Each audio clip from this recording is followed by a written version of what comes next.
పల్ విషయాలు వస్తున్నాయి. పల్లవి ప్రశాంత్కి ఏంటి ఆయన అరెస్ట్ అది అయిందని, ఇటువంటి వాటిల్లో వారికి అంటే ఎటువంటి సమాచారం ఇన్ఫర్మేషన్ కావాలన్నా ముంబై అడ్వకేట్స్ అయితే రెడీగా ఉన్నారు. వారు తప్పు చేస్తే తప్పు, రైట్ చేస్తే రైటు ఏంటి అనేది ప్రైమరీ ప్రెస్ ఇంకా చర్చించుకోవాలి. ఒకరిని చెప్పలేము వీళ్ళు రైటు రాంగ్ అని. అన్ని విషయాలు తెలుసుకున్న తర్వాతే ఒక వ్యక్తి గురించి నిర్ధారణకు వస్తుంది.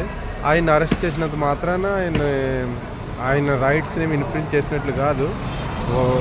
అంటే గవర్నమెంట్కి ఇది ఉంది, అది కూడా మంచిది, కంట్రోల్ చేయాలి, పబ్లిక్ని చేస్తున్నారు. సో మనం రెండు వైపుల నుంచి ఆలోచించాలి.